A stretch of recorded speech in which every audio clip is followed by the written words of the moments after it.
Gracias a la organización y a las instituciones por la invitación. Un poco esto va a ser una jornada para...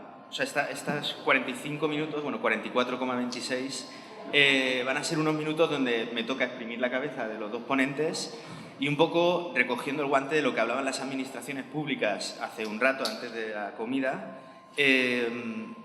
Al final, efectivamente, detectamos que cuando hablamos de financiación nos vamos solo a temas audiovisuales o de videojuegos, pero al final la financiación de una empresa y de proyectos funciona más o menos igual, con matices, en todos los sectores. Por lo tanto, vamos a intentar generar como 3 bloques, uno de empresa, otro de proyecto y tips a la hora de enfrentarnos a financiación fundamentalmente privada, ¿vale? Para atraer capital no solo a la empresa, sino también al proyecto, both, según se requiera. Para ello contamos con 2 expertos. Sergio Reyes es un líder experimentado en la industria de los videojuegos con un fuerte enfoque en la innovación, el desarrollo impulsado por la comunidad y las tecnologías Web3. Su amplia trayectoria abarca el marketing, la estrategia empresarial y el emprendimiento, lo que convierte en una figura clave tanto en entornos académicos como profesionales. Sergio ha ocupado diferentes roles en empresas como Warner, Blackmouth Games, Top Tier, etc. Su enfoque combina con fomentar la participación comunitaria con la entrega de experiencias de juego de alta calidad e inmersión. Además, su trabajo en la industria, Sergio ha desempeñado un papel activo en la educación, mentoreando la próxima generación de profesionales en instituciones como UDIT y ESIC o escuelas de negocio como de Bali. Su carrera refleja unos compromisos con superar los límites de la tecnología y el entretenimiento, fusionando constantemente el pensamiento creativo y estratégico en diversos sectores. Por otro lado, contamos también con Daniel Baeza, que tiene más de 16 años de experiencia en banca y mercado de capitales, específicamente en levantamiento de deuda y capital, reestructuración de deuda y derivados financieros en Latinoamérica. Tiene un máster en finanzas en el IE Business School. Bienvenidos. Vamos a hacerlo, hemos pensado para hacerlo un poco más entretenido, un poco más coloquio, no tanta presentación, ¿no? Para que pueda ser más llevadero y que podáis digerir bien los bocadillos. En primer lugar, a mí me gustaría preguntaros, cuando alguien va a hablar con fondos, o con vosotros mismos, con captadores de fondos, ¿cómo tiene que estar la empresa? ¿Qué requisitos debe tener la empresa? ¿Quién empieza, Dani? Vale, lo primero, bueno, no me considero experto, no creo en el mundo expertos, creo que tenemos que alejarnos un poco de eso, porque cada vez que oigo la palabra experto es como, Dios, y sobre todo en LinkedIn, ¿no? Que todo el mundo es experto de todo. Buenos días y gracias por la oportunidad de poder charlar de un tema tan apasionante que es la captación de fondos en el mundo o en las industrias creativas y culturales en el sector audiovisual y videojuegos. Y efectivamente, yo me he enfrentado, yo he estado en las dos partes, ¿no? Primero de todos, ¿quién de aquí tiene empresa de videojuegos o de animación? ¿Y quién de aquí se dedica a la industria sin tener una empresa detrás? Bueno, pues mal, ¿no? O sea, lo primero de todo es, si vas a ir a captar fondos, no puedes hacerlo sin tener una entidad, ¿no? Sin tener una empresa. Eso es lo primero de todos, ¿no? Yo he estado casi toda mi carrera en videojuegos, no puedo hablar tanto de la parte de animación, pero es cierto que lo primero que me encuentro es muchas ganas, mucha ilusión y muchas creencias de grandes ideas, ¿no? Detrás de todo esto. Entonces, creo que debemos trabajar mucho de inicio en esa parte, en la parte empresarial. Sí, para agregar ahí, aquí lo que estamos hablando hoy es cómo convertir una visión en financiación. No, es así de sencillo. Hay muchísima visión en este auditorio, pero hay poca financiación, siempre es la parte más difícil. Y realmente no es tan difícil como se hace creer, simplemente hay que tener un plan de negocios bastante sólido y empieza teniendo una empresa debidamente formada, ¿verdad? En el momento en que un emprendedor como ustedes llega y se siente como un inversor y lo que le cuentas es una idea, porque no tienes las bases en cuanto a la empresa hecha, es un escenario bastante riesgoso porque lo que le estás entregando es el producto en sus manos y él sí tiene la pasta para hacerlo realidad, ¿no? Entonces, para iniciar, tener la empresa debidamente formada con un track histórico, con estados financieros, aunque sean escuetos, ese es el paso 1 en todo este proceso. Sí, antes hablaba Luis, creo que era el que comentaba en el inicio de las charlas de hoy, que efectivamente la gente se tiene que dedicar de producto a hacer producto y para eso se tiene que apalancar o ayudarse de terceras personas. Pero yo creo que sí es verdad que tenemos que tener unas nociones básicas de qué va esto de tener y montar empresas, ¿no? o montar un proyecto de cara a tener un producto o servicio en el mercado, en este caso una película, un videojuego o lo que se nos ocurra, que es lo que tenemos en esta idea. Para ello tiene que haber una empresa detrás. Y en la parte de financiación, cuando te enfrentas a un fondo hay unas cosas que llaman las red flags, ¿no? Una primera red flag es a que no tienen entidad, que no tienen una SL, no tienen una SEA, no hay nada detrás, ya directamente deshecho el proyecto. Y como bien decía Dani, pues a lo mejor la idea es complicada, ¿no? Y yo creo que aquí podrías tú labrar más alrededor de los derechos, pero es ampliamente replicable y muy difícil y muy costoso el proteger lo que es la idea en el sector de los videojuegos y de las industrias culturales y creativas, ¿no? Básicamente entiendo que tener una empresa al final implica, esto parece básico, ser empresario y con lo cual tomar riesgos y decisiones. Y una vez ya tenemos eso montado, claro, vamos a la fase del proyecto. ¿Cómo tiene que estar un proyecto para que sea asimilado por un fondo de inversión? Pues voy a utilizar un eufemismo y es: no tiene que haber monstruos en el armario. Y esto lo decía uno de mis antiguos jefes, experto en inversión, y que venía además con un tracking como Dani, ¿no? Del sector financiero y bancario.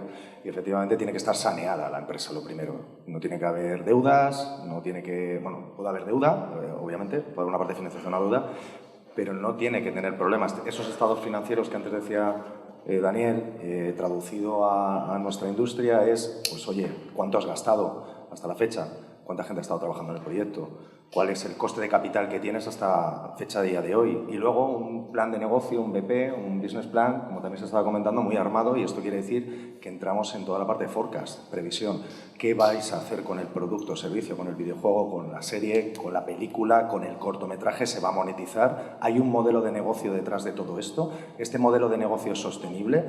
¿Solventas algún tipo de problema? Porque parece que es la única pregunta es para las startups, ¿no? Oye, ¿solventamos problemas? Pues yo creo que para empezar, si queremos innovar, tenemos que solucionar problemas. Si no, no estamos innovando, estamos replicando y copiando.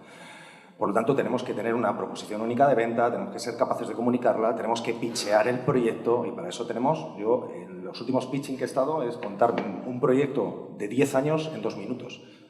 Entendemos la complejidad que hay detrás de todo esto y lo bien que tienes que tener asumido este proyecto para poder contarlo, ¿verdad?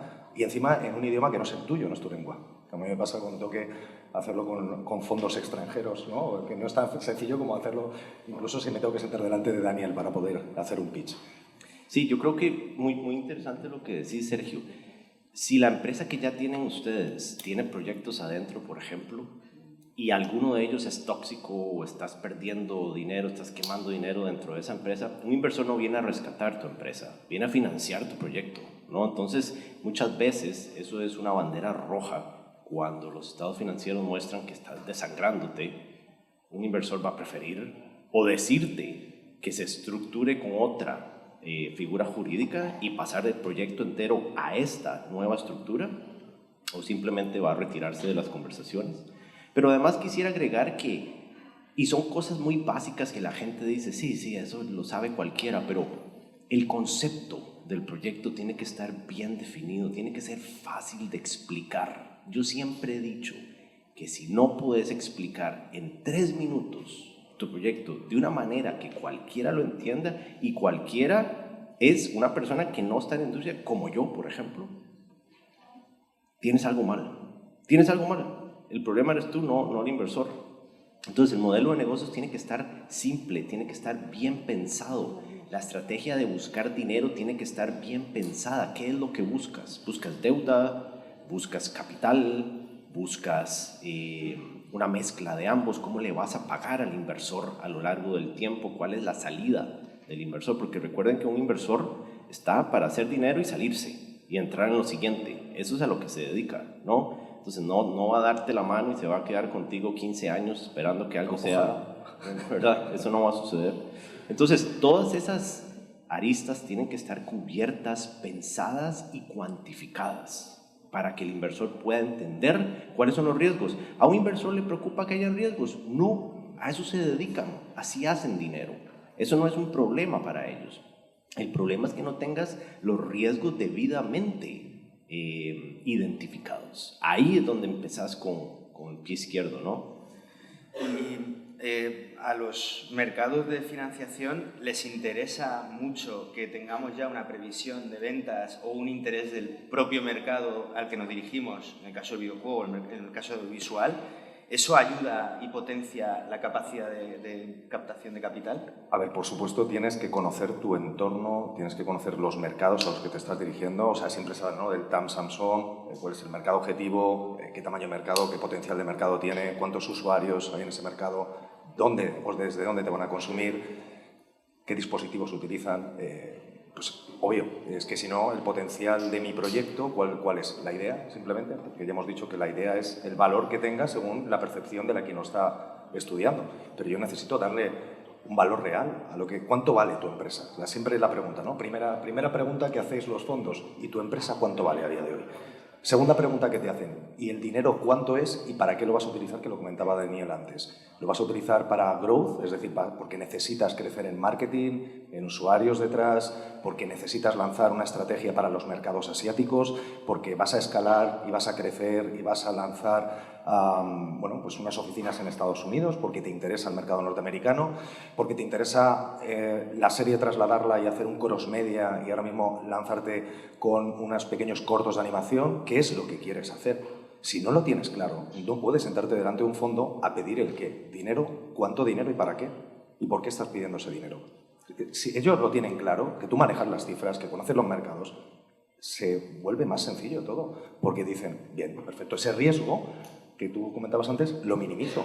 Minimizo la incertidumbre, que es la que determina que los proyectos, claro que sí, 9 de cada 10, lo dice la estadística, van a salir mal. Que seas el único que vaya a salir bien, o por lo menos que seas de los que tiene claro hacia dónde quieres ir. Súper importante. Y una reflexión, perdonad, que os traslado a ver qué opináis. Claro, en la ponencia justo anterior existían ya herramientas financieras del Estado, bueno, CESTE, que puede hacer un aseguramiento o un aval sobre una exportación de servicios, como puede ser un rodaje internacional o un encargo internacional, por ejemplo. Si yo voy con esos avales, se acelera el proceso, ¿no? Porque ya el Estado también está tomando parte de un riesgo sobre un proyecto de una empresa. Totalmente. Y lo que en el mundo financiero eso se llama en inglés credit enhancements, en español son facilitadores crediticios. ¿Qué significa eso? Un inversor necesita saber que si va a entrar en tu proyecto, si hay algún tipo de protección para su dinero. Una de ellas viene en las garantías que justamente escuchamos a los ponentes anteriores. Esa garantía, no sé si ustedes escucharon y pusieron atención, pero eso es música a los oídos de un inversor. Número 2, si por ejemplo hay riesgo compartido, entonces muchas veces los inversores quieren ver que haya piel en el partido por parte del fundador del proyecto, ¿verdad? Y que haya puesto también dinero de su propio bolsillo y no sea 100% dinero de otra persona en lo que está buscando, porque el incentivo claramente no es el mismo.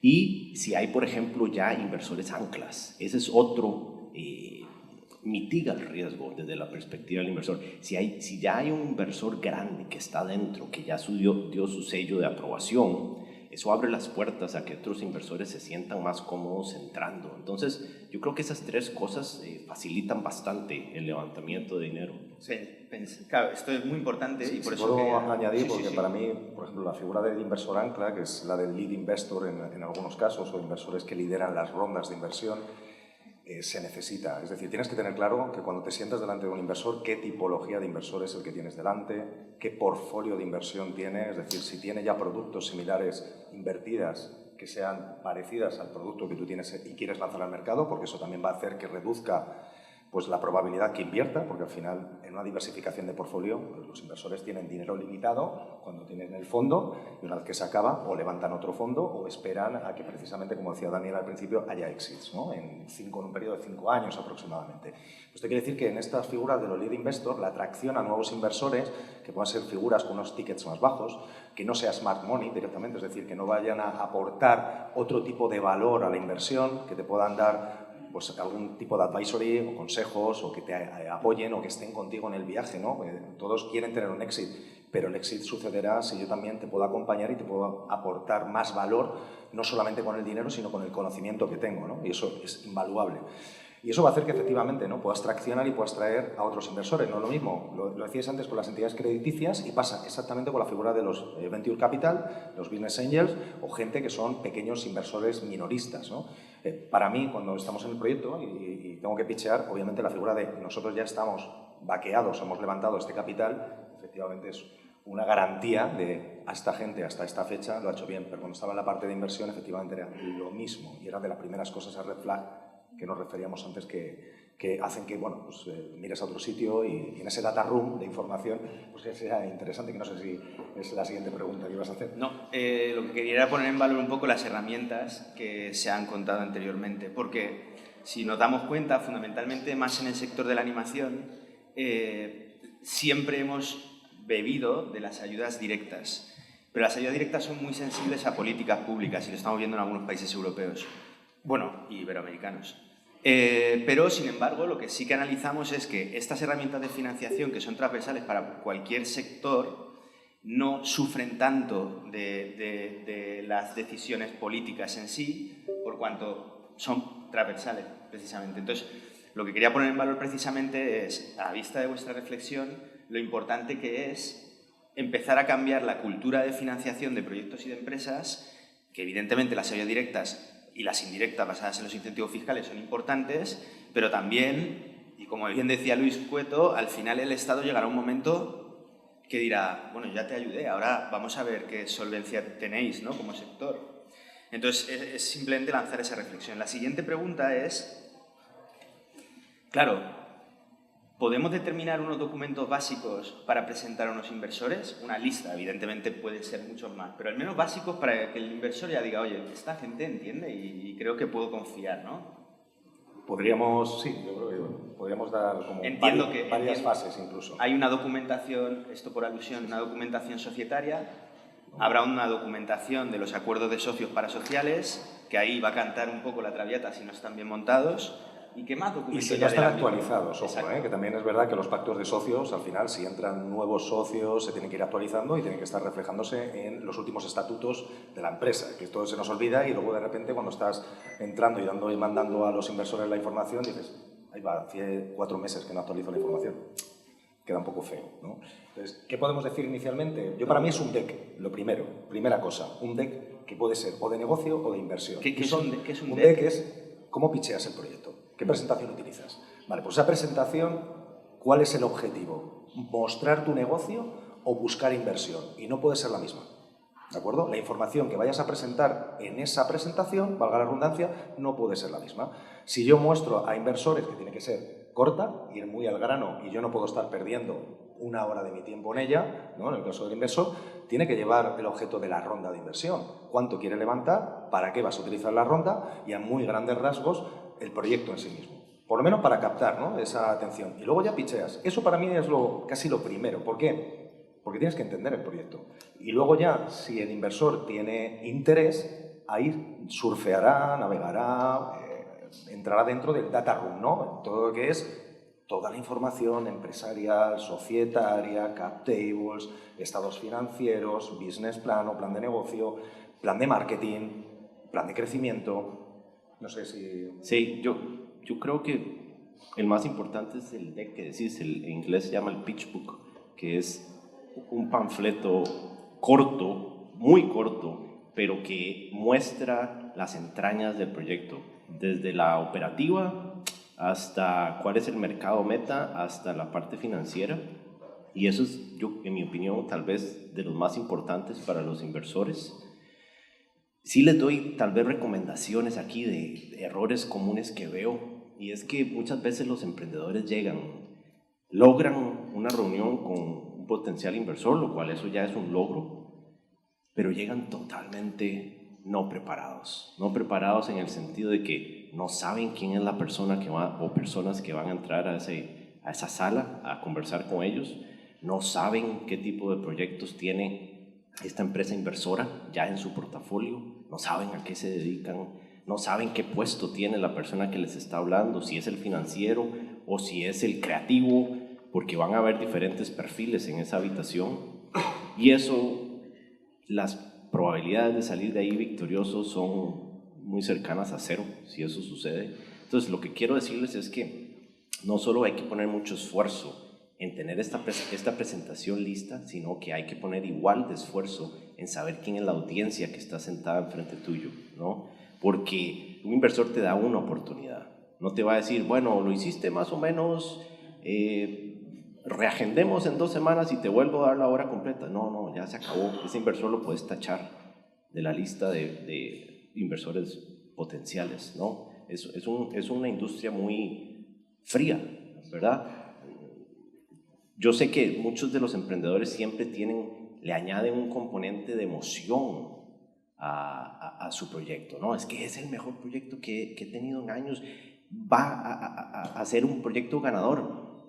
Está bien, pero a un inversor eso no le importa, ¿no? Eso se lo puedes contar a tu familia y emocionarte. A un inversor eso no le importa, ¿no? Entonces, por eso hay que ser muy frío en estas reuniones y llegar preparado. Ese es uno de los mejores. Es que yo, claro, esto me parece como un poco de película, ¿no? Entonces, para los que no vamos a este tipo Voy a contar una anécdota Sí. relacionada con esto, porque además hace 2 semanas estuve precisamente en Singapur pitcheando un proyecto a Ventures Capital de Asia. Era el único europeo en la habitación, creo que era el único proyecto que salía fuera del sudeste asiático y efectivamente yo tenía que empollarme, oye, aquí en leches estoy pitchando el proyecto porque son fondos que tienen 500 millones de dólares para invertir y efectivamente tengo, como decía Miren, ¿no? One chance, one opportunity, no tengo más y esto es lo único que voy a poder hacer. Y efectivamente, 8 minutos, muy claro, saber qué es lo que quiero contar, qué es lo que quiero y luego irme y arrastrarme, entendiendo cómo son los asiáticos, con todo el sistema de presentaciones y demás para poder agarrar, si no tenía el contacto, y hacer el seguimiento, porque en esa parte fría no te van a dar feedback. No te van a decir, mira, justo en la slide número 3, es decir, la diapositiva número 3, yo creo que te falta un par de cifras que puedan soportar el modelo de negocio. No te dan ese feedback. De hecho, hacen mutis por el foro. No te contestan.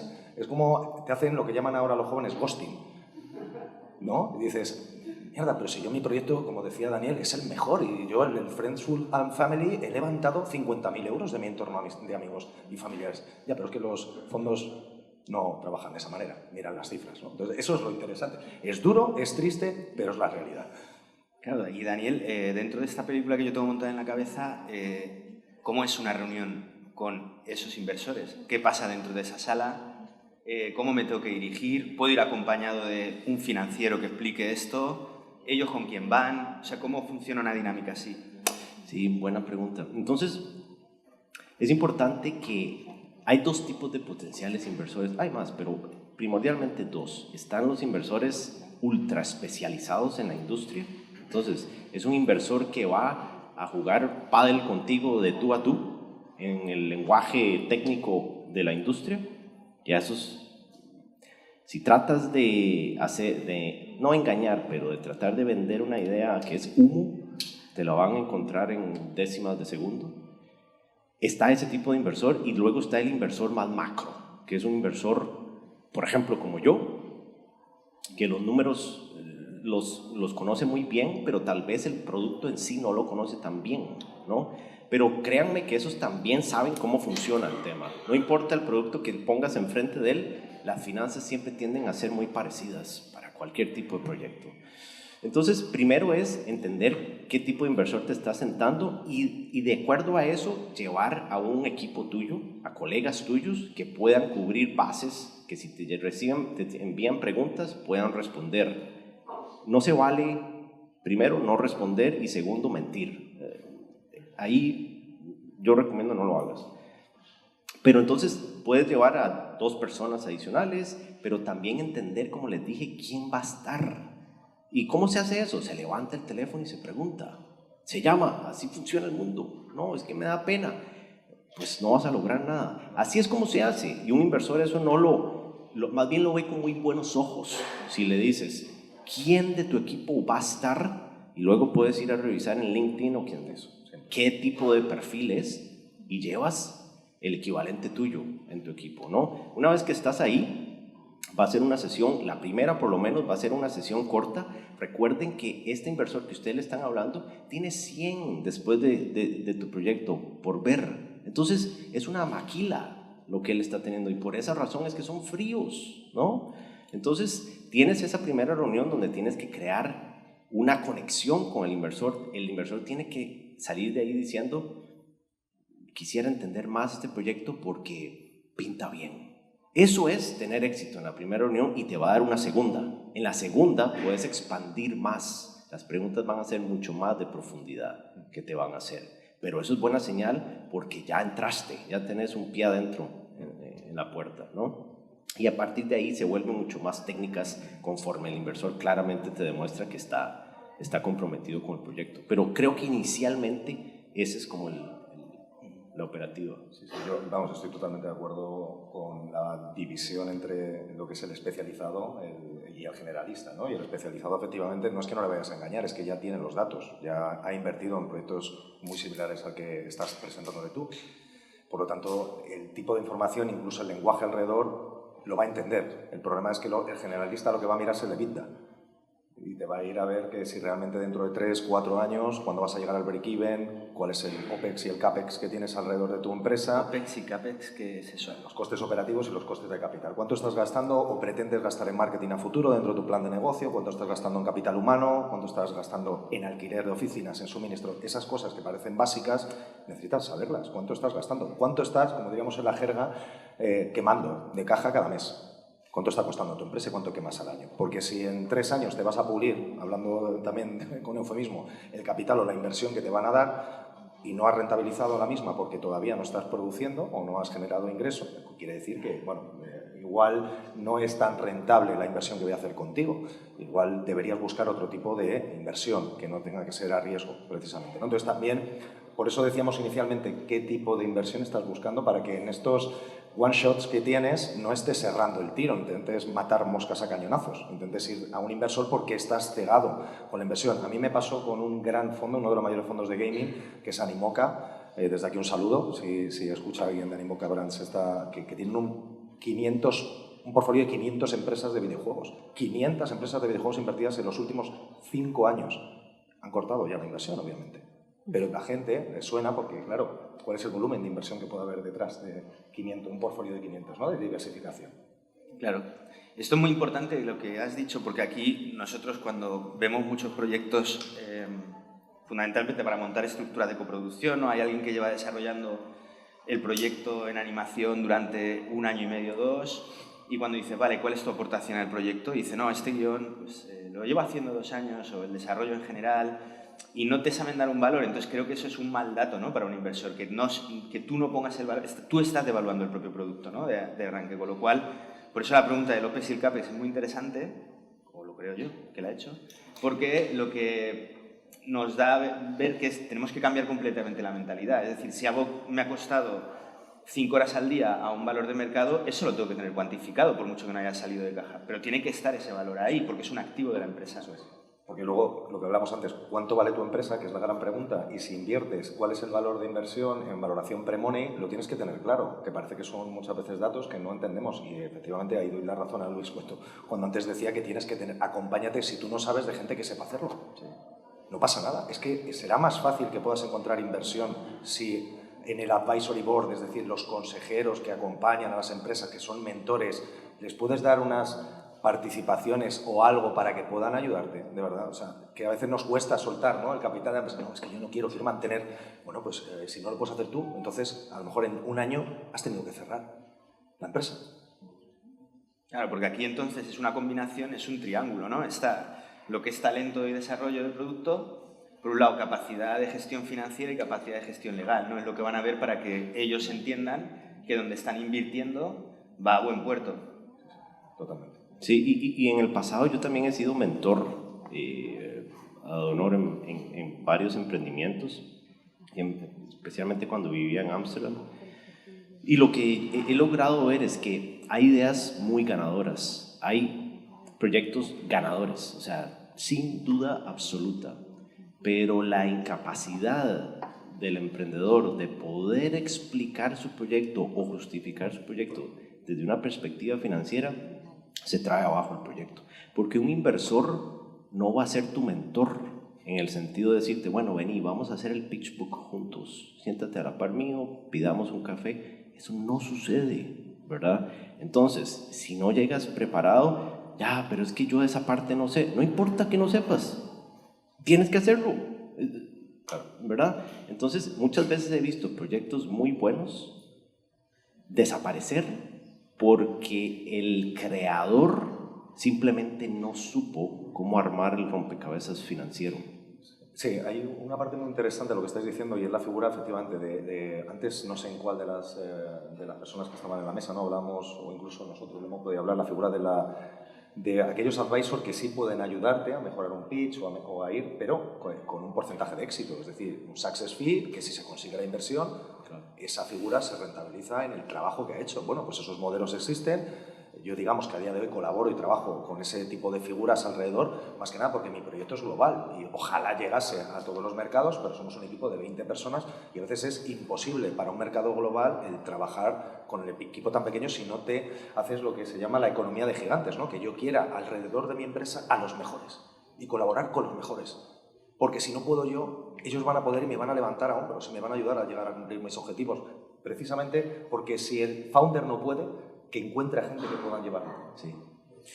Y yo por ir terminando, tengo dos preguntas más. Una, ¿realmente hay dinero en el mercado? Y dos, hay mucho eco, ahora últimamente también por la contracción de algunos sectores. ¿Creéis que este tipo de inversiones más alternativas como producto, animación, videojuegos, hay apetito inversor? Rotundo sí, y siempre va a haber. Hay una liquidez brutal en el mundo entero. O sea, de eso nunca se preocupen de que si va a haber dinero. Eso siempre va a haber. Lo que pasa es que el dinero va a perseguir proyectos ganadores, ¿no? Y está muy ligado a lo que pasa en el globo entero. No sé si han visto, pero en los últimos años, cuando, tal vez aquí un poco técnico, pero cuando los tipos subieron en el mundo, eso usualmente hace que proyectos no ganadores desaparezcan. El dinero, cuando es caro, busca proyectos más ganadores, ¿no? Entonces, se espera que ahora los tipos otra vez empiecen a la baja, el dinero se vuelve un poco más barato y entonces eso ayuda a la industria, especialmente a las industrias alternativas, inversiones alternativas. La respuesta es un rotundo sí, pero siempre y cuando sea un proyecto que sí logre atraer dinero, que sea sexy para los inversores. Sí, el dinero además es cobarde también y yo creo que efectivamente tenemos una labor muy grande de poder sentarnos con ese inversor más tradicional, ¿no? Que en España además está muy ligado al real estate, a esos family offices para que entiendan que hay otros modelos, porque los family offices al final tendrán descendencia, tendrán gente que pueda entender y que incluso tengan esa parte más emocional ligada a proyectos que puedan ser sexys, ¿no? Que a mí me gusta mucho en los negocios hablar de cómo de sexy son los negocios a los que nos dedicamos, el sector en el que estamos. Yo doy gracias de trabajar a él día tras día porque creo que es de los más divertidos en los que trabajar. A día de hoy no me vería trabajando en un sector industrial que no sea este, ¿no? Entonces yo creo que tenemos una gran oportunidad de poder enseñar a la gente cómo funciona por detrás esta industria.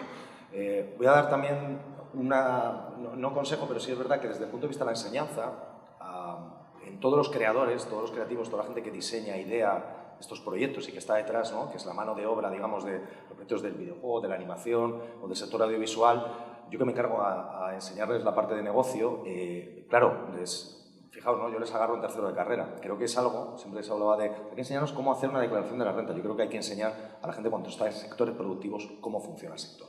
No simplemente a producir y producir y producir, porque el día de mañana, cuando quieran tener una idea, tienen que ser capaces de llevarla al mercado, sentarse delante de unos inversores o buscar. Y qué buscar a veces no es sencillo si no sabes lo que estás buscando.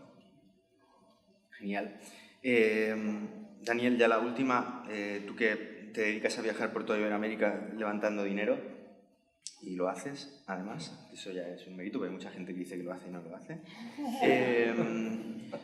¿Cómo ves dentro del ámbito de las coproducciones iberoamericanas, y me ciño mucho a coproducciones iberoamericanas, cómo verías la generación de un posible plan de negocio donde si agrupamos varios productos audiovisuales en materia de animación y lo combinamos con la figura de incentivos fiscales y con otros recursos del Estado, ¿tú crees que se puede hacer un proyecto bastante ganador en el ámbito de asociaciones también? Sí. De productores. Conforme me he adentrado en este mundo, porque recuerden que yo vengo de un mercado de capitales, financiero, bancario, conforme me he adentrado en este mundo de ustedes, primero he quedado sorprendido de lo increíble talento que hay aquí. Es fascinante, los proyectos que he visto es fascinante. Pero lo que sí he notado es que hay muchísima oportunidad para estandarizar la industria. Está muy desagregada. Yo vengo de un mundo donde todo está estandarizado. No hay mucho que pensar porque ya está todo el rompecabezas formado. Y creo que eso da una oportunidad bastante bonita en la industria, tanto para ustedes en temas de buscar financiamiento para proyectos, pero también desde la perspectiva del inversor. Cuando un mercado está tan desagregado, es incómodo para un inversor entrar con fuerza, con bastante capital, porque hace falta mucho desarrollo del mercado. Y un inversor no quiere que el mercado esté desarrollado, no quiere desarrollarlo, ¿verdad? Como bien dijiste, muchas veces se dice, vas a ser el primero en meter dinero en esta industria. Eso más bien es algo negativo para los oídos de un inversor. Dice, yo preferiría que esto esté un poco más pavimentada, esta autopista, y luego sí conduzco mi coche, ¿no? Entonces creo que en ese sentido hay muchísima oportunidad de productos financieros, estructuras de financiamiento para que sea un traje hecho a la medida para ustedes, porque tu empresa y la tuya pueden tener necesidades de financiamiento muy distintas, tipos de dineros muy distintos. Entonces yo creo que esa variedad también hay que desarrollarla, crear mejores prácticas en la industria básicamente, y eso estoy seguro que va a lograr atraer mucho más capital. Entonces la respuesta, Fran, es, por supuesto, hay una oportunidad de estandarizar la industria que beneficia a todos. Es un ganar-ganar para todos los que están involucrados. Sergio, no sé si quieres añadir algo más. No, yo en temas de coproducción es curioso que en el sector, en la parte más de gaming, no ha sido algo que seamos capaces de hablar demasiado. No hay tanta coproducción, por no decir que es inexistente, ¿no? Que se sienten dos empresas a coproducir, se hablaría más casi de una parte o una pata de outsourcing, es decir, que externalizo mis servicios a un tercero y me ayuda a generar pues, desde las armas o los props del propio juego, y lo estoy haciendo con gente en Argentina, porque al final es un tema de costes, pero no existe la figura de, oye, ¿por qué no nos sentamos tú y yo y coproducimos? Esta semana tuve una reunión precisamente con unos desarrolladores creo que eran de Estonia, y yo inicialmente pensaba que me iban a lanzar el guante de coproducir, pero no. Ellos querían ser mi brazo armado a la hora de outsourcing de servicios, y yo dije, vaya, pues yo quiero mantener el control creativo. Esto significa que no hago outsourcing a día de hoy. Ya veremos en el futuro si es así. Pero tienes que tener claro. Entonces, a mí me gustaría ver en el futuro, en la parte más de videojuego, no tanto en la producción audiovisual, que creo que es el día a día, ver coproducciones. Que nos seamos capaces de cooperar y sentarnos para coproducir videojuegos. Y creo que para ello hace falta efectivamente ese pavimento del que hablaba antes Daniel. Genial, pues muchísimas gracias, Sergio, muchísimas gracias, Daniel. Vamos a terminar 5 minutos antes porque vamos con bastante retraso por lo que me comentan. Pero bueno, en todo caso, creo que ya tenéis muchas reuniones asignadas esta tarde, con lo cual no podéis tomar cerveza. Y bueno, aprovechad su estancia aquí. Un gusto, muchas gracias y esperemos que hayáis gustado.